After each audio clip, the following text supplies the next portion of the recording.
Yo, this is Real Talk E. Welcome to the Locker Room. We talk nothing but basketball. If you want to be part of the Locker Room, you obviously have to be part of the team. In order for you to be part of the team, you have to subscribe and share the video to not only be part of the team and the Locker Room, but to also be a part of our daily basketball conversations so that you don't miss nights of basketball like this. Now, yesterday in the league, there's like 8 games going on, but they were all boring. I'm going to keep it a stack. We had the Raptors go up against the Bucks, potentially a first round matchup, but the Bucks did it to them. Giannis had a triple double. Other than that, a lot of games yesterday was boring. Teams that I expected to win ended up winning. It was just so predictable. And to be honest with you, I've been watching a lot of college basketball. March Madness has been super interesting, and the NBA, not really. So, first and foremost, before we even get into the video of today, I want to first shout out to Nakira Franchise because first, I want to thank you. I want to thank you for feeling so comfortable to comment and voice your opinion, because this is the community I want to build. I want to have a community that's able to hold me accountable and that's able to hold themselves accountable and hold each other accountable. And to start it off like this was a really, really good start. Did I make a mistake in the last video? We'll get into that. But I want to thank you, and hopefully you are part of the Locker Room, and if you're not, hopefully you join, because this is what I want to build. This is why I call it the Locker Room. I want y'all to call me out when I make mistakes and hold me accountable, and I want to do the same when it comes to y'all, and I want y'all to do the same when it comes to each other, because in the locker room, that's what you're supposed to do. And then in terms of my last video, okay, let me explain myself. Ja Morant is out. We all know that. Now, Jaren Jackson Jr., yes, he did have 31 points and 4 blocks, and I did say that he was in foul trouble, which he wasn't. But what I was referring to is he's always in foul trouble. So the fact that last game he was not in foul trouble and the Warriors able to win, this is what we need from him more. Now, should I have elaborated and explained more? Yes, 100%. But why did I say that Desmond Bane was carrying the team? Because I feel like without Desmond Bane scoring, without his 25 points and the timely buckets that he was making, it helped Jaren Jackson Jr. to get his 31 points.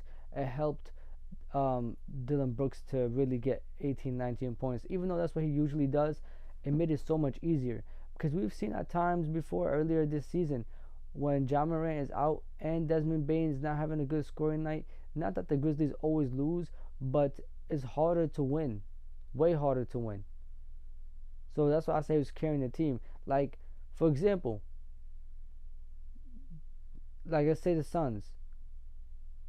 Devin Booker could have 30 points, but KD could have 35.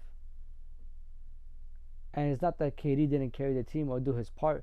It's just that Book made timely buckets. For example, earlier this season, actually a couple of weeks ago, we had the Knicks go up against the Celtics, I believe, and Emmanuel quickly had timely buckets. Like, I believe he only had like 30 points, or 38 he had, but it was timely buckets.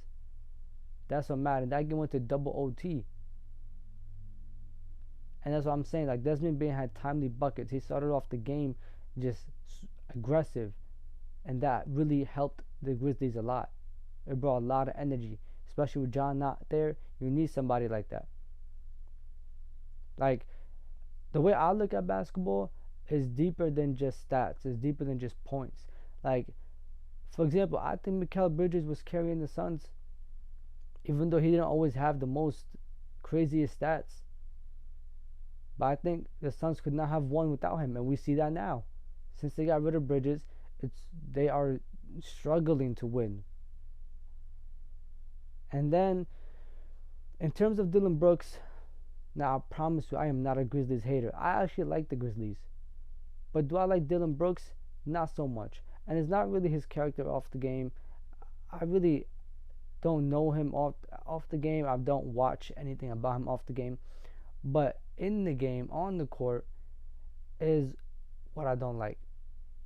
Can he be a player that plays strictly defense and score, yes. But all the extra stuff I don't like. Yes, you could trash talk. Go ahead, say what you want to say, do what you got to do. But I don't like when you try to injure other guys, when you try to injure players. I don't like when he's swinging for Donovan Mitchell's nuts. I don't like when, he's like trying to hurt players, because I feel like he has potential, but he needs to use it. Because defense is not like just, if you can't stop them, hurt them, you're not going to stop certain guys. And that's fine. But I also think that his defense is not up to par. Like, I don't think he's like the best defender in the league or something like that. Like, I don't think you could just put him on somebody and clamp him up. Like, I feel like he has potential to, but he doesn't always do so. I feel like a lot of times just guys just having a bad night. Like, we've seen Donovan Mitchell cook him so many times. And that one time Mitchell's having an off game, he swings for his nuts. Like, we've seen so many guards come in and just like score on him time after time after time. That's what I'm saying. Like, just play.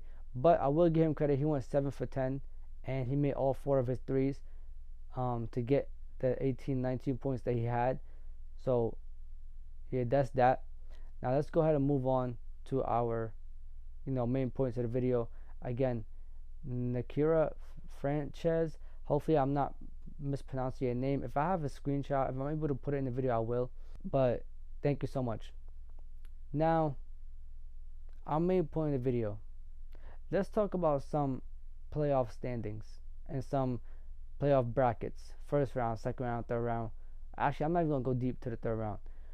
But the first round, okay, let's just say the NBA season ends today, and let's eliminate the play-in. Hypotheticals.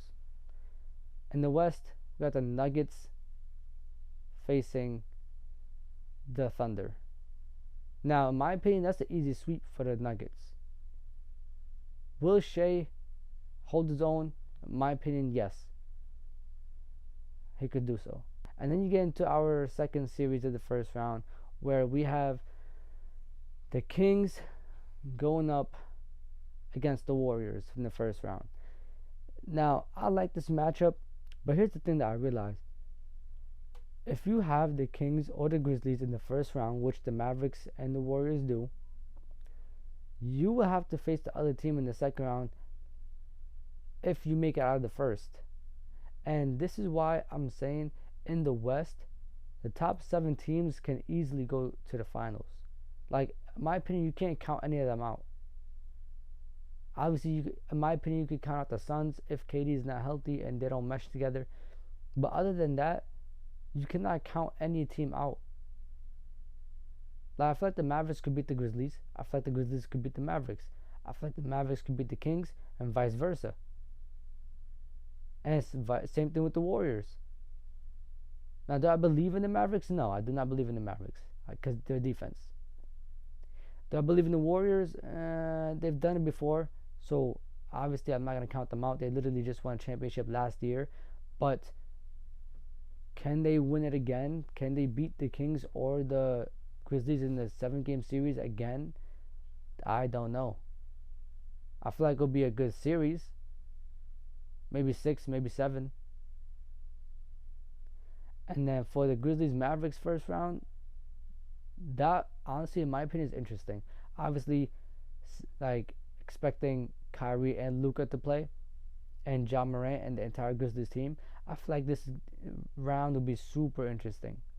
Like, I actually like the idea of Luka going up against Ja, having 2 young guys that are starting to blossom into their own, respectable legacy careers and legendary careers. And we get to watch that firsthand. Like, this can build a rivalry. This can build so many things just off of this one series. And then if the Mavericks face the Kings, it's another one of those things as well, because De'Aaron Fox and the entire Kings team are going to be there, and they're not going to back down. They're going to want to stand up and fight back. So it'll be really interesting to watch. Really, the only team here that plays defense is the Grizzlies. Can the Warriors play defense? Yes. Have they done it before? Yes. Are they good at it this year? Not really, especially on the road. The Warriors have not been the best, and then we got the Suns going up against the Clippers. Oh my God, I don't even know how to start with this because can the Suns beat the Clippers? I really don't know. If Kawhi and Paul George are healthy, I don't know if the Suns could do it. I don't know if they have the ability to do it. I don't know if even with KD can they do it. I don't know. Just the Suns bench is so terrible. Um, they are struggling to win. This is why I don't believe in trading the heart and soul of your team, like the Mikal Bridges of the team, the Marcus Smarts of the team, because those guys put everything together and they carry the entire team. You know, the whole like it's like your spine. Nobody really speaks about the spine a lot, but the spine carries your legs, your arms, your everything. Like, it controls everything. It carries everything. And that's how I look at players like Mikal Bridges, Marcus Smart. They might not even be the best guys. Some people don't even like Marcus Smart. Some people think he's a bum. Some people view Marcus Smart like how I and many others view Dillon Brooks. But the difference is I still acknowledge that Dillon Brooks is very valuable to this Grizzlies team. But a lot of people won't even acknowledge that Marcus Smart is valuable to the Celtics. And trading players like that, even Dillon Brooks, it can come back and really, really hurt your team because we see with the Suns, they're struggling to win. They cannot make simple plays when it's in crunch time, and that's what Mikal Bridges was there for. Now, can they beat the Clippers? No, because in my opinion, the Clippers are way better built. They have Kawhi, Paul George, and a whole bunch of guys that can shoot, play defense, and score if they need them to. Now let's get to the East. Now on the East, I have the Bucks going up against the Hawks right now. Okay. Can the Bucks face the Raptors? Yes. Just like how the Nuggets could face the Lakers, the Timberwolves, and that's why I said I'm gonna eliminate the play-in potential because we don't know what's gonna happen with that. So Bucks versus Hawks, that'll be completely boring. Bucks will sweep that, and hopefully it's not that. I hope it's the Bucks versus Raptors. Can the Bucks sweep the Raptors as well? Yes, they can. But the reason why I would like the Raptors instead of the Hawks is because the Raptors are bigger and they're able to like stand there with the Bucks and be able to, really get up with them. They have the potential to, they have the skill to, and they have the physical bodies to. And then we have, as if right now, the Sixers going up against the Heat. Can the Sixers beat the Heat? This will actually be really, really, really interesting to watch. I would like to see Sixers and Heat because I want to see if Joel Embiid can really show up in the playoffs like how he's been doing in the regular season. This season he's been way better than any season before, in my opinion. But I want to see if he can show that in the playoffs. And plus, James Harden, the way he's been playing, Tyrese Maxey, and this entire Sixers team, I want to see how they hold up against the Heat. And I also want to see the Heat because they've been very underwhelming. Now, I want to see if they're able to turn it up in the playoffs. Can they really get up with the Sixers? Can Jimmy Butler turn it up in the playoffs once more? Can Bam Adebayo hit another level? Because last playoff run they had, we all were judging Bam Adebayo for not, scoring as much, for not being so aggressive as we expected him to be, for not playing the same way or better than what he was playing in the bubble. And then, as if right now, we have the Celtics in the third seed, and they'll be facing the Nets. Now, do you know how interesting this series would have been if they had to face KD and Kyrie again? Now, obviously, if KD and Kyrie were both on this Nets team still, they would not be in 6th seed. But now that they are in 6th seed, imagining that would be so amazing to watch. But this is really, really interesting because Celtics have this tendency of when it's time to beat teams that they're supposed to beat, they start losing. They start chucking up threes and not taking the best shot available. They're just trying to get 43s up instead of really taking the best threes and, get into the paint. So I want to see how do they hold up against the Nets. Do I expect the Celtics to beat the Nets? Obviously, bro. But, can the Nets steal a couple of games from them? In my opinion, yes. The way the Celtics play, yes. They shoot themselves into a lead, but they could shoot another team right back into it. And with this Nets team, honestly, I want to see how they grow. I want to see how they look all together in the playoffs. Obviously, none of these guys have played together before this, last 24 games. Obviously, Spencer Dinwiddie and Dorian Finney-Smith have played together. Obviously, Mikal Bridges and Cameron Johnson have played together, but those four combined have not played together before the last 24 or 25 games or so. Now, I want to see how that looks. I want to see if this playoffs run that they have, this first round series, even if they get swept, I want to see if they grow from it. Can they grow from it? Do we see another evolution from Mikal Bridges, from Spencer Dinwiddie, from Cameron Johnson? What do we see different from them? Nick Claxton. I want to see all that. I want to see what's different. I want to see, can they grow? Now, let's talk about our 4 and 5. The Cavaliers going up against the Knicks. Now, obviously, I don't know if y'all noticed, but I'm from New York, okay? And trust me, if the Knicks could push it as far as possible into the playoffs, if they could win a championship, I'll be happy. Because you know why? I'm trying to go to an NYC parade, like a Knicks championship parade, or a Knicks. I want to be outside this summer, bro. Like, I don't want to be in the crib, bro. And I don't want to be complaining because the Suns are butt and then the Knicks is butt. Like, I want to see something happen. Now, with that being said, I don't think the Knicks could do it. I genuinely do not think the Knicks could beat the Cavs in the first round. Do I think it's going to be a 6-game series? Yes. But do I think the Cavs got this? Yes. Donovan Mitchell is going to tear up the Knicks. I promise you that. Like, yes, Donovan Mitchell has been a first-round exit with all of his teams before, every single Jazz team, but now it's different. The Knicks are going to struggle with the front court of the Cavs, and I feel like it could be vice versa as well if the Knicks know what they're doing, if they execute properly. Now, the Knicks backcourt versus the Cavs backcourt. I'll take the Cavs, bro. I'm sorry. I would genuinely take the Cavs over the Knicks.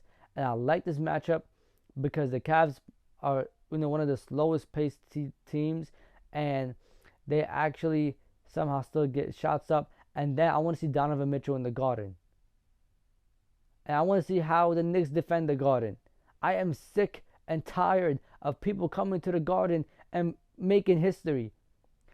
Like, I want to see the Knicks make history. Why we never get a Knicks player that drops 68 points in the Garden and win? Why do we always get another guy coming to the Garden and going off for 70, going off for 60, going off for 50, a 40-point triple-double, and then Kemba Walker has a triple-double, his first ever triple-double with the Knicks, and it's a sorry triple-double. I want to see history, bro. Like, if the Knicks have another chance this year to go to the playoffs, they better turn New York up. Like New York is always loud, but I want to hear this like city louder, bro. Like, wake the city up. Yeah, I got the city playing with y'all. They lighting up Philly Eagles colors on Empire State Building. That's not a New York team. They never lit up no New York Knicks. When was the last time they lit up the Yankees? Damn, even the Mets. When was the last time they lit up the Giants? The Islanders? If the Knicks don't go in this, I don't even care if y'all get smoked in the first round. I don't care if y'all got bounced out. Make this a 6-7 game series. Close one. Every game better go to overtime. Jalen Brunson better hit game-winning shots after game-winning shots. Emmanuel Quickley, Obi Toppin, you better turn it up. Especially Toppin, he from here. I don't want to hear no excuses. And you know Mitchell, you know how he coming. Oh, and it's in the Garden. Oh, and he can make history. Y'all better D up too. I am sick and tired, bro. And in crunch time situations, y'all better not put the ball in Julius Randle's hands. Y'all better not give the ball to Julius Randle. And I'm dead ass.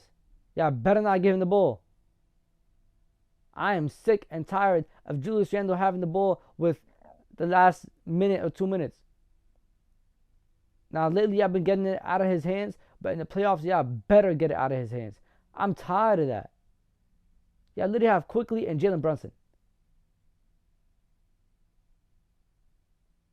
Anyways, y'all, before I start chatting even more and before I start bugging out, I'm going to wrap it up. So it's time for y'all to let me know what y'all think down below. Like, comment, subscribe, and share. Again, Nakira Frances, thank you so much for your comment. Thank you so much for voicing your opinion in the locker room. I appreciate you. Also, I apologize if I pronounced your name wrong. Damn, that's 2 apologies to you.